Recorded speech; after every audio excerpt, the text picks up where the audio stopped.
Bom, eu vou falar com vocês hoje sobre a leitura, né? Mas eu vou falar com vocês sobre isso de uma perspectiva eminentemente pessoal, né?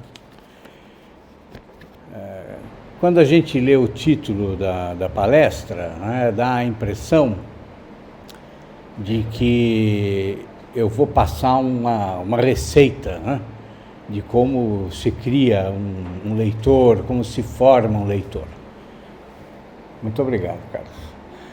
Mas não é verdade, né? Não é isso. O título ele é enganoso, né? Mas não foi bolado de maneira proposital. O objetivo não era enganar vocês, de jeito nenhum. Mas agora, por que eu vou falar sobre a formação do leitor de uma perspectiva eminentemente pessoal? Porque essa experiência, não que ela não seja uma experiência que pode ser assimilada pelas outras pessoas, né? Ou pode ser até copiada de alguma maneira, né? Não é isto, é que a nossa vida autoconsciente, né? A nossa vida interior, ela tem características que são muito pessoais, são muito particulares, né?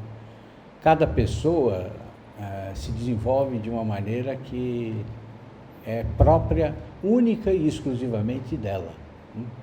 Ainda que nós, enquanto espécie, né, nós tenhamos uma infinidade de coisas semelhantes, né?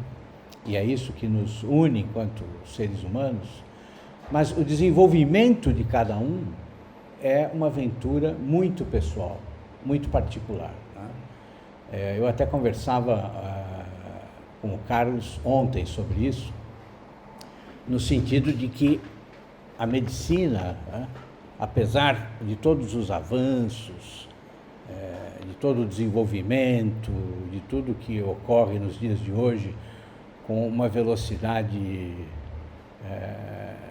espantosa sobre vários aspectos, a medicina ainda não conseguiu, né, e nós falamos especificamente da área do Carlos, que é neurologia, né? A medicina ainda está muito distante de tocar aquilo que nós poderíamos chamar de alma humana, né? Quer dizer, onde está a consciência do homem, né? Quer dizer, como é que ela se forma, né? Quer dizer, isso é uma coisa que realmente nós estamos muito distantes de conseguir descobrir, né? Então, nesse sentido é que essa experiência que eu vou contar para vocês aqui hoje, é claro que não com todas as minúcias, com todos os detalhes, porque seria impossível, mas com alguns momentos que foram cruciais, né, para o meu desenvolvimento enquanto leitor. É por isso que essa experiência é uma experiência irrepetível, né? Não que ela seja melhor do que as outras experiências de outros leitores, mas porque toda experiência, não só na área da leitura, ela é única, né? Ela é irrepetível. Então, e eu digo isso com relação a tudo, né? Quer dizer, inclusive nas nossas atitudes aparentemente mais banais, né?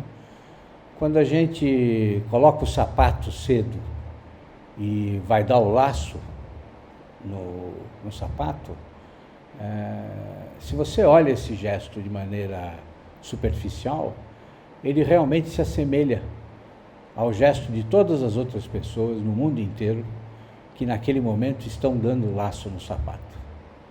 Mas se você conseguir penetrar na individualidade daquela pessoa, você vai perceber que aquilo, naquele pequeno gesto, está presente toda uma ampla memória, né, de comportamentos, de ensinamentos, né? E com certeza, talvez, né, aquela pessoa, no momento em que ela está dando o laço no sapato, ela se lembra de quem a ensinou, né, a dar o laço no sapato.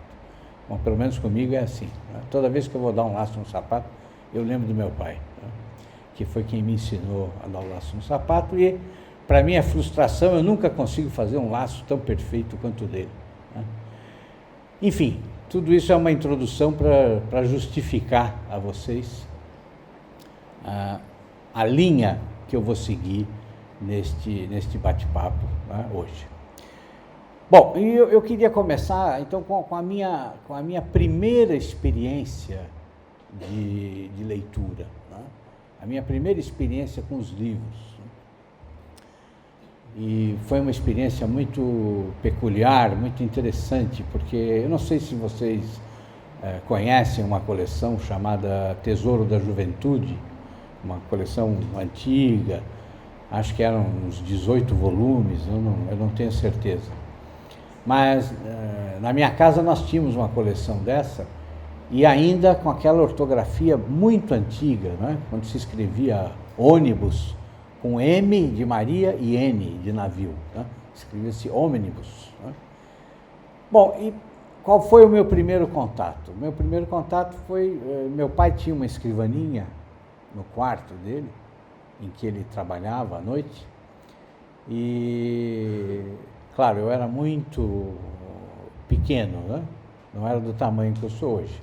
Então ele conseguia me colocar em cima da escrivaninha, e ele abria o volume do Tesouro da Juventude numa parte que se chama Livro dos Contos, né? E colocava o livro, apoiava o volume no meu colo, de maneira que o meu colo servia como uma estante para ele ler a história. Então eu via as imagens, né? Ao contrário, eu via de cima para baixo e ficava tentando decifrar aquela imagem, né? E ele então ia me contando as histórias. É claro que isso, certamente, ele fez de uma maneira absolutamente carinhosa, né? E ele não imaginava que o fato do livro estar numa posição na qual eu não conseguia enxergar direito a imagem, aquilo ia provocar em mim uma curiosidade imensa, né? Então, é evidente que assim que eu voltava para o chão, a primeira coisa que eu fazia era querer folhear o livro e ver as imagens na posição correta, né?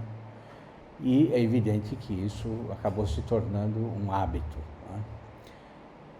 Eu acho que esse exemplo, ele é muito significativo para mim, porque ele me mostra que o que marca a nossa vida, né, em qualquer área dela, né, em primeiro lugar, é sempre, né, um gesto que expressa algum sentimento, né? Muitos de nós, muitas vezes, têm a infelicidade de trazer marcas que são tristes, né, que são infelizes. Muitas vezes acontece, todos nós temos. Mas nesse sentido, né, nesse sentido da leitura, né, pelo menos para mim, o começo foi um gesto de amor, por um lado, né, e o que a gente talvez pudesse chamar de um gesto inábil, né, do meu pai de me apresentar o livro numa posição que eu olhava como se ele estivesse de ponta cabeça, né. Bom, mas acontece que a coisa, isso é só o começo, né? Por quê? Porque meu pai, ele era um advogado e ele tinha uma biblioteca jurídica imensa, né? Imensa, realmente imensa. E parte da biblioteca, inclusive, tinha pertencido ao meu tio-avô, que também era um advogado, um político, né? E o que acontecia? Acontecia que, bom, nós morávamos num sobradinho pequeno, em Jundiaí, onde eu nasci, e nesse princípio da minha vida éramos minha mãe, eu, meu irmão, menor do que eu era o mais velho, e meu pai. E é claro que nós fazíamos muitas coisas em família, né? E uma delas era limpar a biblioteca do papai, né? Então, uma vez por ano, eu, meu irmão e minha mãe, nós tirávamos aqueles livros todos das estantes. Então, assim, imagine uma sala como essa aqui, forrada de livros, e com estantes no meio dela, né? Com várias fileiras. Então nós tínhamos uma trabalheira imensa, né? Tirar aqueles livros todos, tirar o pó de cada um. Né? Depois tinha um produto especial, porque os livros antigamente, eles não eram como essas brochuras que tem hoje em dia, né? Não, os livros eram encadernados, com lombadas de couro, né? Com aqueles papéis marmorizados. Se você vai numa biblioteca antiga, você ainda encontra esses volumes. Então tinha um produto especial para passar nas partes de couro, para manter o couro em bom estado, né? E depois nós tínhamos que limpar as estantes. E claro, depois nós tínhamos que colocar tudo no lugar, né? Mas o interessante disso é que esse trabalho não era um esforço, né? Não, era um trabalho feito com alegria, com divertimento, era um momento de união, né? Quer dizer, quando ele chegava à noite, ele via tudo desarrumado, algumas coisas já em ordem, outras ainda não, né? Eu me lembro que ele ficava muito feliz, né? Certamente por ver que a família toda estava ali se dedicando a uma coisa que era importante para ele. Então, isso também eu acho que foi muito importante para mim, foi fundamental, né? Esse contato com o livro, não só como um instrumento de leitura, né?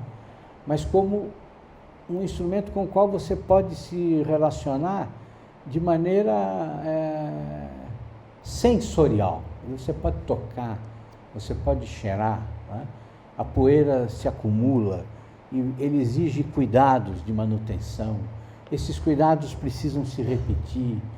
Quer dizer, ele exige que você tenha carinho por ele, né? Ele é um objeto que perdura, né, para além do seu presente, né? Quer dizer, um livro pode durar gerações. Você morre e ele fica para os seus filhos, para os seus netos, para os seus bisnetos, né? Mas para que isso aconteça, ele pede que você se dedique a ele, né? Então isso foi muito importante também para mim. Claro que na hora eu não tinha toda essa percepção, né? Mas depois, à medida que a gente vai amadurecendo, né, e os livros vão ganhando uma importância completa na sua formação, né, quando eu relembro, eu vejo que aquilo também foi muito importante, né? E nessa biblioteca do meu pai, existiam duas obras que foram marcantes para mim. Na verdade, 3 obras, né? A primeira obra, não sei se vocês já leram, de um escritor gaúcho, Simões Lopes Neto, um livro dele chamado Contos do Sul, Contos e Lendas do Sul. O que o Simões Lopes Neto faz? Ele é um escritor de Pelotas e um ótimo escritor, um grande escritor, um dos melhores escritores brasileiros, sem nenhuma dúvida, Simões Lopes Neto.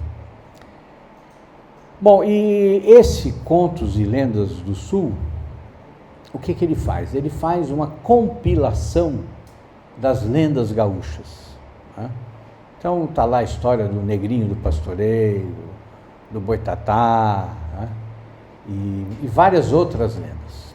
E na biblioteca do meu pai existia uma edição de luxo dessa obra, que era impressionante, que era uma caixa relativamente grande, com o livro, mas dentro do livro, umas gravuras maravilhosas, né, ilustrando esses contos, né?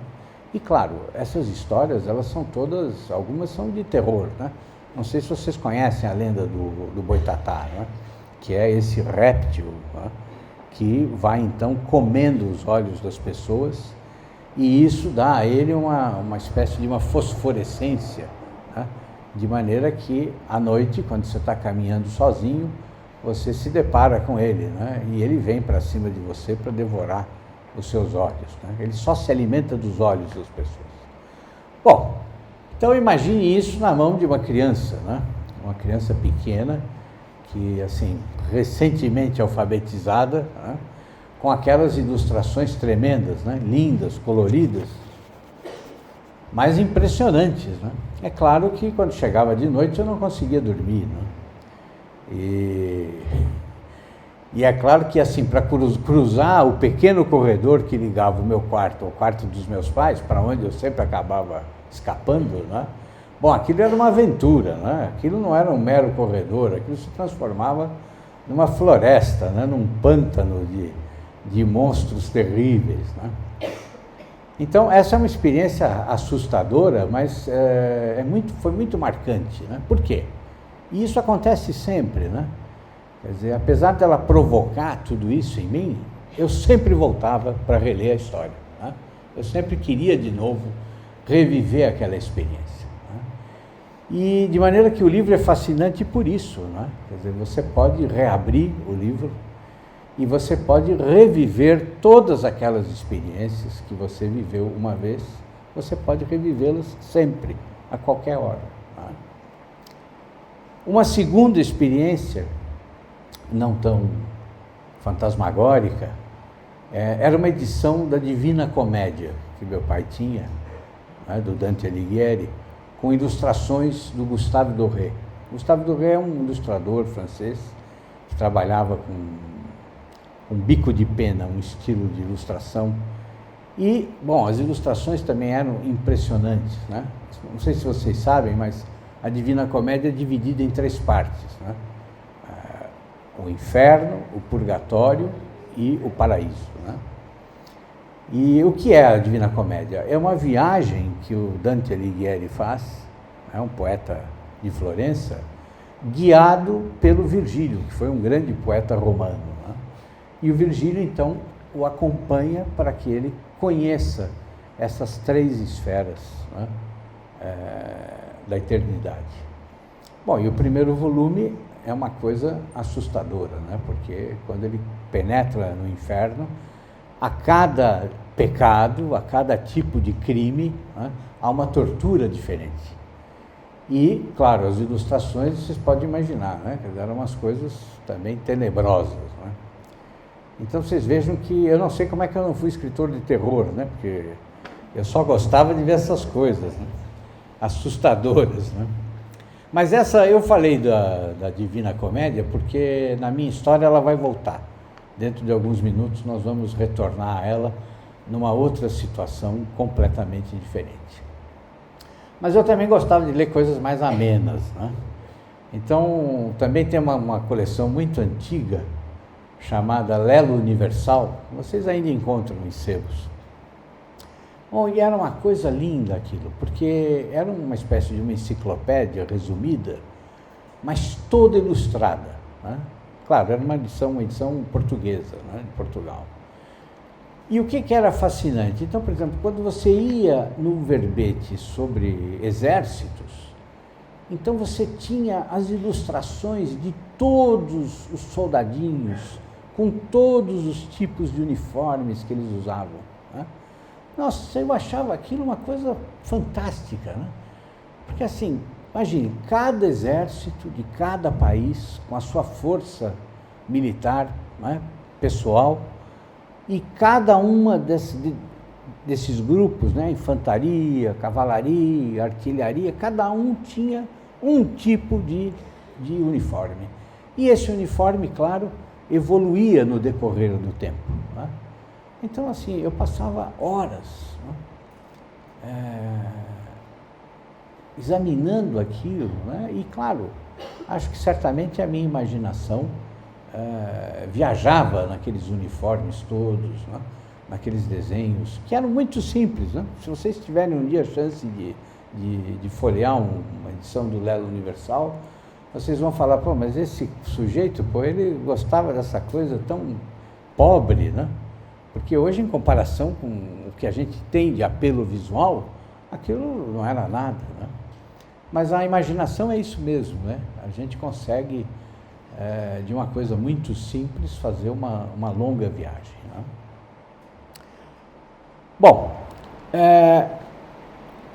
essa foi, então, a primeira biblioteca que digamos, sustentou a minha formação como leitor, né? Mas apareceram na minha vida 3 outros locais que foram igualmente importantes por motivos diferentes. Na mesma cidade em que eu morava,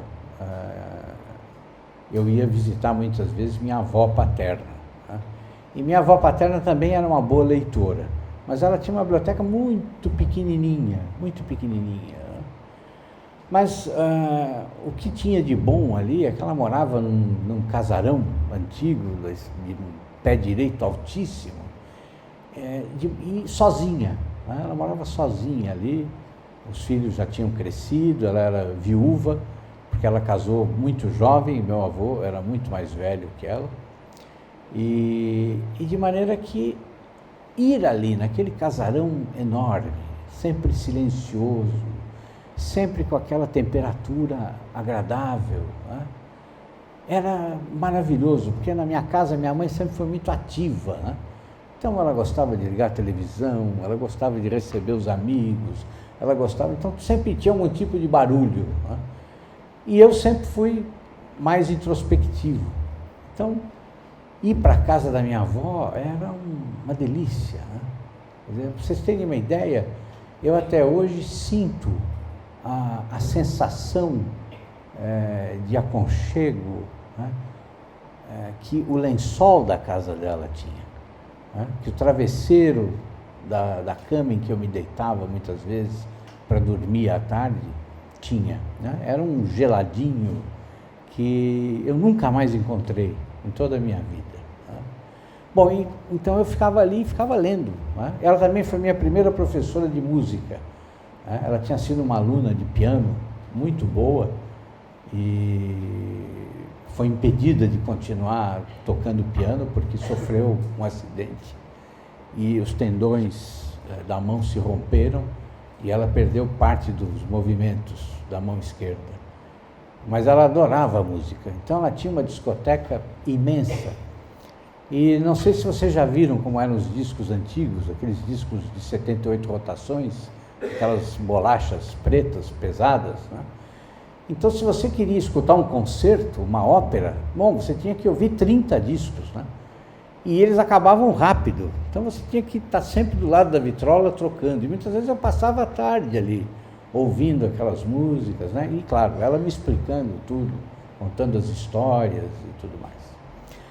E ali eu tive contato com duas obras que são muito importantes. Primeiro, o romance Madame Bovary, do Flaubert, que, por sinal, foi uma crise na minha família, porque minha avó era uma mulher muito avançada para o tempo dela. E o filho dela, meu pai, era um homem muito atrasado. De maneira que, quando ele descobriu que ela tinha deixado ler Madame Bovary, bom, foi um escândalo, na família, uma discussão tremenda.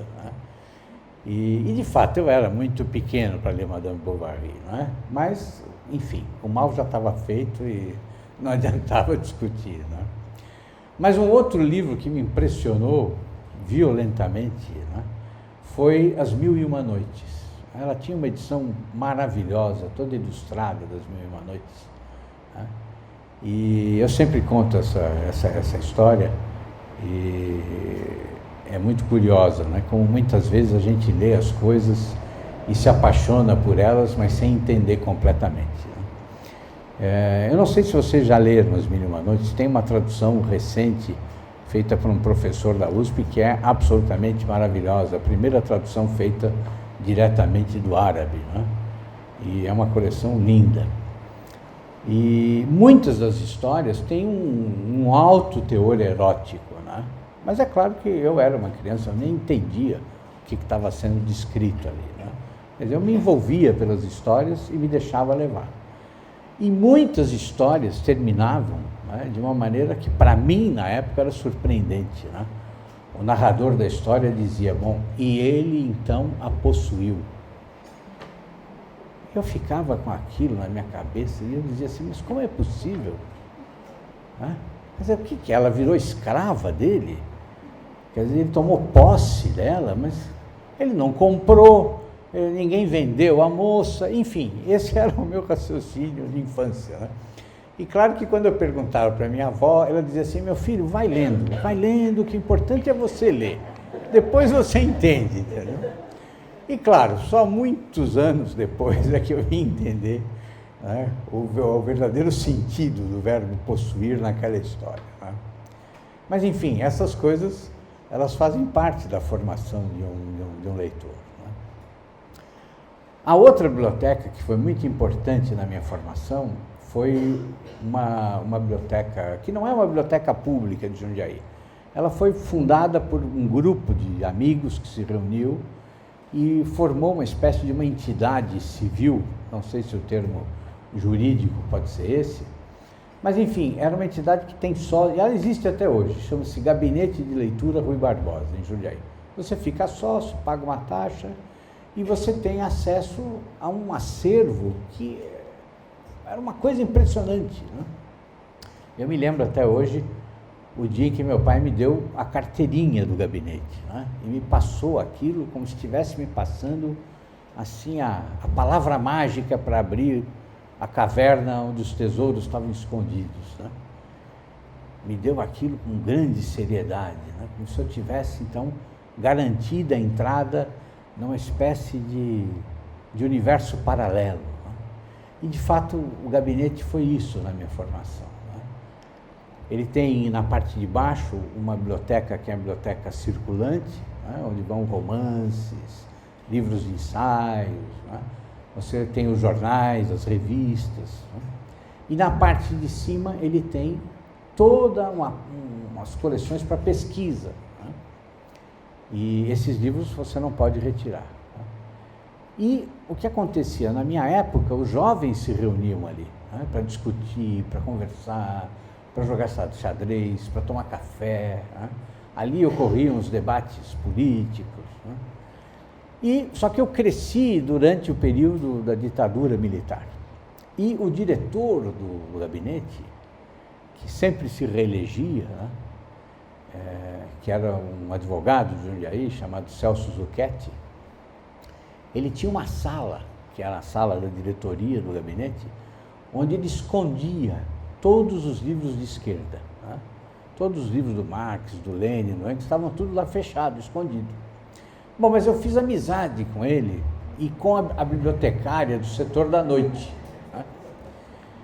Então aconteceram duas coisas maravilhosas. A bibliotecária do setor da noite, e já era uma senhora e tudo, mas ela simpatizou comigo. E ela tinha uns protegidos mesmo.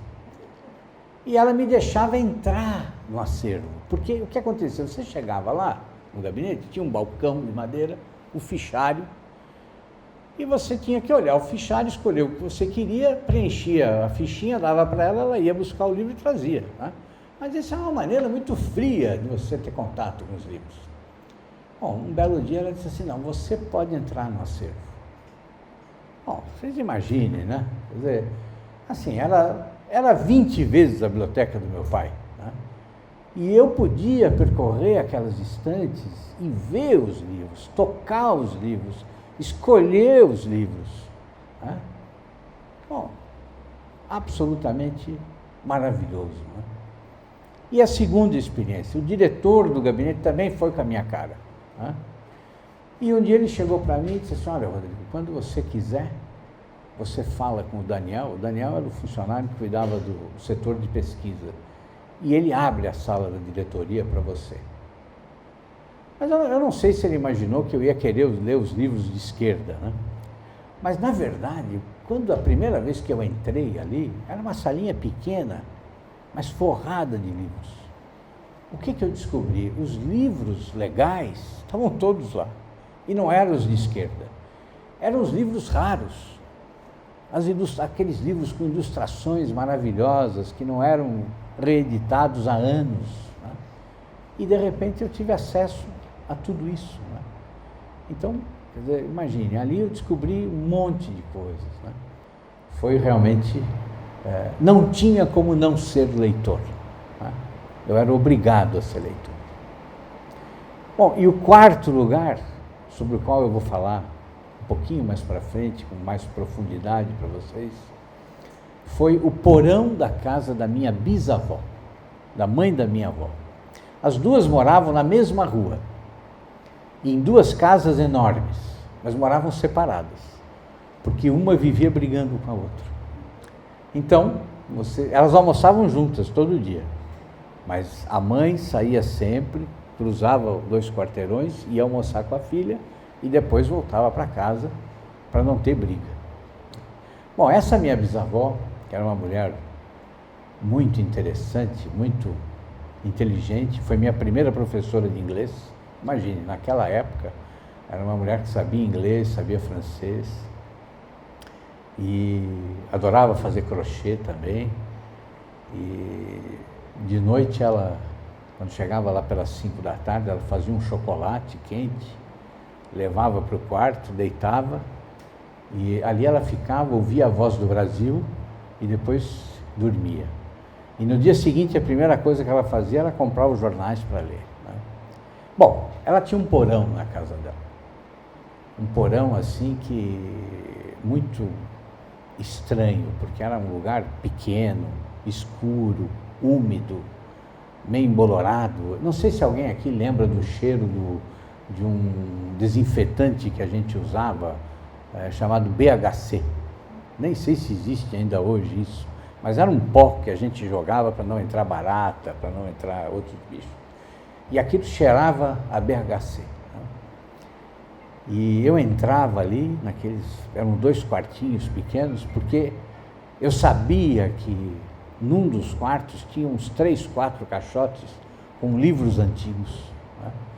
E muitas vezes eu ia ali, né? Folhear aqueles livros, né? Procurar outros livros. Mas é muito curioso, porque eu não me lembro de nenhum dos livros que eu folheei ali. Só tem um livro que ficou na minha memória, mas que eu vou contar sobre ele daqui a pouquinho para vocês. Bom, uma outra experiência que foi muito significativa para mim e que me mostrou um outro lado da leitura foi uma noite na minha casa. Era uma festa de amigos e não sei se alguém aqui já leu um poeta chileno chamado Pablo Neruda, né? Ele tem um livrinho chamado 20 Poemas de Amor e uma Canção Desesperada, né? É o primeiro livro dele, um livro da juventude do Pablo Neruda. E nessa noite, eu não sei porquê, né? Não sei por que motivo, meu pai decidiu declamar alguns poemas em voz alta. Né? E então, ele sentado ali na escrivaninha dele, ele começou a ler aqueles poemas, que são absolutamente lindos, né? Poemas muito tristes, muito melancólicos, né? De um amor impossível, de um amor abandonado, né? E ele começou a declamar aqueles poemas e, de repente, eu comecei a acordar para uma realidade que eu não tinha percebido. A literatura não era só as palavras que a gente podia ler, né? Mas era também a emoção que você podia despertar quando você acrescentava ao texto a sua voz, a sua interpretação. Bom, isso para mim foi uma descoberta tremenda, né? Porque eu percebi que você podia dar a sua interpretação pessoal sobre aquilo que você estava lendo. Bom, isso redimensionava tudo, redimensionava toda a leitura para mim. Tá? Deixava de ser mera leitura, passava a ser quase que uma recriação. Tá?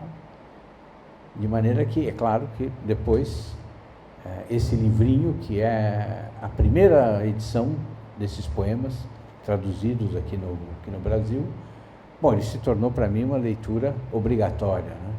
E me fez, então, enveredar toda a minha leitura para a poesia, né? Não só mais as histórias em prosa, mas eu também comecei a ler os poetas, né? Aliás, esse livrinho, depois de muitos anos, né, depois que ele já estava muito estragado, engordurado, sujo, velho, eu mandei encadernar e eu guardo ele até hoje na minha biblioteca. Bom, como eu disse a vocês, eu fiz alguns cortes, né? Se eu ficasse aqui contando toda a história, ia ficar muito cansativo, né? Mas depois que eu entrei na universidade, por várias razões, eu decidi uma vez fazer uma leitura aprofundada da Divina Comédia, do Dante. E o que eu fiz? Essa edição que meu pai tinha e que nessa oportunidade estava comigo, né, era uma edição bilíngue. Mas eu queria ler em italiano, mas o problema é que eu não sabia italiano. Né? Mas o que eu fiz? Eu me obriguei a ler em italiano, mesmo sem entender. Né? E eu fiz um projeto de leitura, então, da Divina Comédia, durante todo o verão. As férias de verão foram dedicadas exclusivamente à leitura da Divina Comédia. E como eu fazia? Eu lia o original italiano, tentava ler inclusive em voz alta, tentando captar um pouco da musicalidade do poema. Tá? E depois eu consegui 4 traduções diferentes. E aí de cada canto eu lia a sua tradução. Bom, o problema é que eu nessa época eu namorava. E eu era apaixonado por uma moça que, para mim, na época, era uma moça deslumbrante. Né? Bom, e ela também gostava de mim, graças a Deus. Né? Não foi uma história de amor não correspondido. Né? Mas esse período foi interessante por quê? Porque essa leitura dedicada, intensiva do Dante, fazia com que, é claro, eu queria ter alguém para conversar sobre o assunto. Né? Sobre as coisas que eu estava descobrindo. Né? Bom, então a leitura me mostrou algo que não é muito bom da gente conhecer. Né? É que muitas vezes a pessoa que a gente ama e que nos ama também, né? Ela infelizmente ela está aquém, né, de nos compreender plenamente. Né? Então, quer dizer, muitas vezes o diálogo se tornou impossível com ela. Não porque ela não gostasse de mim, ou porque ela desprezasse o meu exercício de leitor, né? Mas porque aquilo não fazia parte do universo dela. Né? Então, eu descobri que o amor não é tudo. Né? O sentimento, a paixão, a gente pensa que é, mas não é. Né? O amor é formado de muitas outras coisas. Formado inclusive disso, da capacidade de você ter alguém com quem você possa efetivamente dialogar. Tá? Vejam, eu não queria uma especialista em literatura italiana, não é isso. Tá? Eu não queria alguém que fosse uma profunda conhecedora de Dante Alighieri. Não, eu queria alguém que se interessasse, ou tivesse pelo menos a curiosidade, né, de conhecer as coisas que eu estava conhecendo. Né? Mas, infelizmente, eu descobri que nem sempre isso é possível. Nem sempre o amor caminha, né, na mesma direção, né, para todas as coisas. Bom, nessa época, quando eu fiz essa leitura, eu já não vivia com os meus pais. Houve um período na minha vida em que eu fui viver com a minha bisavó, a mesma que tinha aquele porão que eu visitava. Né? E o que ela fez? Ela morava sozinha naquela casa e tinha uma pequena salinha na frente da casa, que ela então mandou dar uma pintadinha, uma arrumadinha, e eu fiquei ali com um escritório para mim. Então eu pude organizar os meus livros, eu já tinha uma biblioteca, uma escrivaninha, pus um sofazinho, e ali eu passava grande parte do tempo quando não estava em São Paulo, na faculdade. Né? Bom, e foi lá então que eu copiei na parede do escritório, com um lápis de carpinteiro, né, esse poema que eu trouxe aqui para vocês, que eu queria que o Carlos colocasse aí para a gente ver.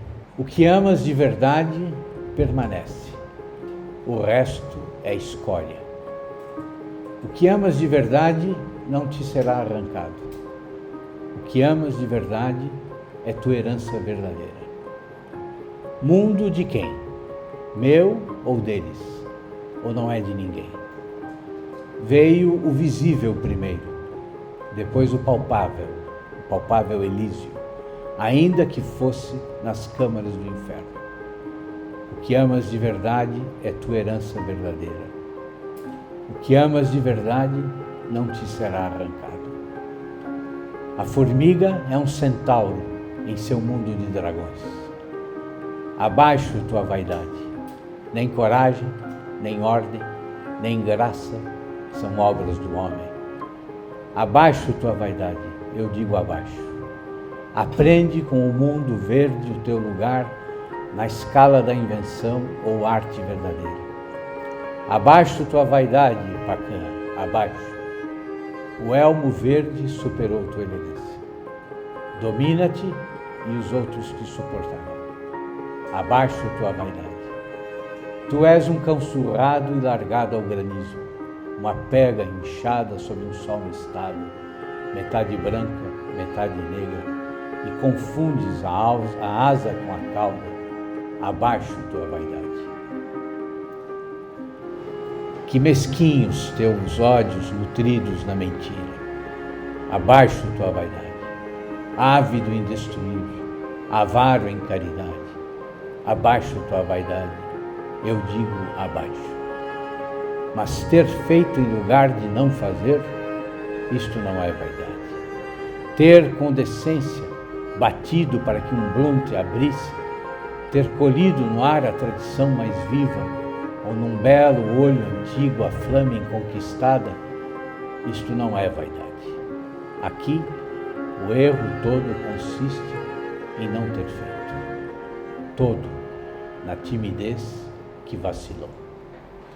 Bom, esse poema ele tem uma importância muito grande na minha formação, porque, imagine, eu copiei esse poema com um lápis de carpinteiro na parede do meu escritório, não é? Na casa da minha bisavó. Tinham outras coisas escritas também. E o bom é que minha bisavó, que também era uma mulher muito avançada, nunca achou esquisito essas coisas, nunca me censurou. Mas o interessante desse poema é que hoje eu sei, já faz algum tempo que eu sei, que quando eu copiei o poema, eu não tinha ideia completa do que ele significava. Eu não tinha ideia do tanto que ele representava aquilo que era a minha vida, a minha personalidade. Só muitos anos depois, quando a casa da minha bisavó, inclusive, já tinha sido demolida, é que eu fui perceber que, na verdade, no meu íntimo, eu já sabia que a vida que eu levava naquela época, que como a vida de todo intelectual, ou de grande parte dos intelectuais, é uma vida de um arrogante, né, que acha que sabe tudo, né, era uma vida completamente sem sentido. Né. Quer dizer, só muitos anos depois é que eu percebi que todo aquele ceticismo que eu tinha em relação às pessoas, porque nessa época eu já estava perto de terminar a faculdade, né? Então eu já me achava um grande intelectual, né? Já era arrogante o suficiente para me achar um ótimo intelectual, coisa que eu não era de forma alguma, né? Mas influenciado pela universidade, né? Pelo pensamento marxista, eu já tinha então me transformado num verdadeiro niilista, né? Eu já não tinha mais fé nenhuma, eu já era um cético, eu já era um materialista, né? E achava que realmente eu tinha toda a verdade, né? E que as outras pessoas eram desprezíveis, né? Porque elas não entendiam a verdade, uma verdade que só eu tinha, era o que eu achava, né? Mas muitos anos depois, quando eu reencontrei esse poema, e eu já não era mais essa pessoa, então eu percebi que, na verdade, a literatura, muitas vezes, ela tem essa função, tá? Ela serve como uma âncora que prende você à realidade. Quer dizer, eu li esse poema, escrito na parede do meu pequeno escritório, quando eu era jovem. Eu não compreendia o poema, mas, na verdade, o que ele fazia por mim era salvar uma parte da minha autoconsciência. Né? Ele serviu para preservar a parte mais importante da minha vida, que depois, no futuro, eu acabaria reencontrando. Tá? Então, muitas vezes, a leitura tem esse poder, né? Ela tem esse poder de nos prender ao que realmente importa. Muitas vezes nós não compreendemos o sentido daquilo. Tá? Muitas vezes a gente se considera dono da verdade e depois, anos depois, a gente vê que, na verdade, o real, o concreto, a sabedoria, elas não estavam dentro de nós, mas elas estavam no poema, no texto escrito na parede. Tá? E, para terminar, né, eu queria contar um fato muito interessante que se relaciona, então, ao porão da casa da minha bisavó. Depois de muitos anos, ela já tinha morrido, como eu disse a vocês, a casa já tinha sido demolida, né? Era um sobrado, e eu me recordo que uma noite, eu já não morava mais em Jundiaí, e eu cheguei à noite em Jundiaí para visitar meus pais, e eu decidi caminhar um pouco pelas ruas nas quais eu tinha crescido, né? Nas quais eu tinha me tornado adulto. E eu não sabia que a casa da minha bisavó tinha sido demolida naqueles dias. E quando eu cheguei, então, na frente da casa, à noite, né, sozinho ali no meio da rua, a casa toda tinha se transformado só em escombros, em pedras, em tijolos, né? Mas era um sobrado, e o que ligava o térreo ao primeiro andar era uma escada de madeira muito bonita, e a escada continuava ali, de pé, né? E eu fiquei muito tempo ali parado, né, olhando aquela escada e pensando que, na verdade, aquela escada era um símbolo para mim, né? Um símbolo que me ligava, apesar de toda a destruição, né, de tudo que tinha acabado, né, de todos os familiares que eu tinha perdido, de todas as minhas lembranças da juventude e dos meus sonhos de juventude, que muitos não se realizaram, né, como não se realizam para muitas pessoas, aquela escada continuava ali de pé, como se fosse um símbolo de que era possível continuar. Né? Ela estava ali de pé acima da destruição, do terreno destruído, mostrando que era possível continuar. Né? Bom, e depois de algum tempo eu comecei a ter um sonho. Não sei se alguém aqui é psicanalista, mas se for e interpretar o sonho, por favor, não me conte o resultado da interpretação. Eu comecei a ter um sonho recorrente, muito interessante. Nesse sonho, eu voltava à casa da minha bisavó e ia até o porão, né? E repetia os mesmos gestos que eu fazia quando eu era um garoto, né? A chave ficava no batente da porta, num prego. Então, eu pegava a chave, né? Eu abria a porta, eu entrava, né, e sentia no sonho a mesma umidade, o mesmo cheiro de BHC, eu sentia o mesmo cheiro do pó, eu via as coisas exatamente como elas eram. Né? E fazia o mesmo gesto de erguer o braço e tentar alcançar um fiozinho que, quando a gente puxava, acendia a luz do porão.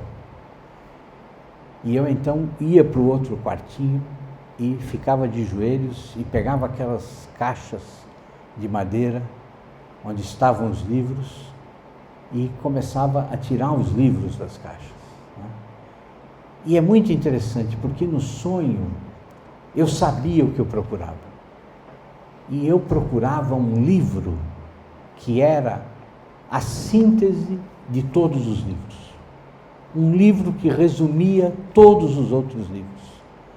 Um livro que, se eu encontrasse, eu ia encontrar a verdade, a sabedoria. É muito interessante. E então eu ia tirando os livros da caixa lentamente e, no fundo da caixa, Claro, eu tinha que retirar todos os livros. Lá estava o livro que eu buscava. Né? E eu pegava aquele livro. Né? Eu me lembro nitidamente no sonho de como era a capa daquele livro, o tipo de papel marmorizado. Né? E então, quando eu ia abrir o livro, eu acordava. Né? E acordava, claro, com imensa angústia. Né? Porque assim, faltava um segundo, né, para eu pelo menos conseguir ler o título do livro. Né? E eu nunca conseguia. Agora imaginem, esse sonho acontecia, digamos que a cada 2 meses, 3 meses, o sonho voltava. Né? Durante anos. E eu nunca conseguia ler o livro. Até que um dia, né, eu entendi qual era o sentido. Eu descobri que o sonho não era ruim. Eu descobri que o sonho, ele não era um sonho negativo. Eu não devia me angustiar pelo fato de não conseguir ler aquele livro. Saber que livro era aquele, afinal. E ele não era ruim, eu não devia me angustiar por um motivo muito simples. Eu fazia parte do livro. Eu era personagem do livro. Eu era autor, um dos autores do livro. Eu estava naquele livro. Aquele livro fazia parte de mim, como faz parte de todos nós. Porque aquele livro é o livro dos livros. Aquele livro é o símbolo do que é a nossa vida. A história já está contada. E nós estamos sempre recontando a história. Nós somos os autores, nós somos os personagens, né, de um grande livro. É isso. Muito obrigado.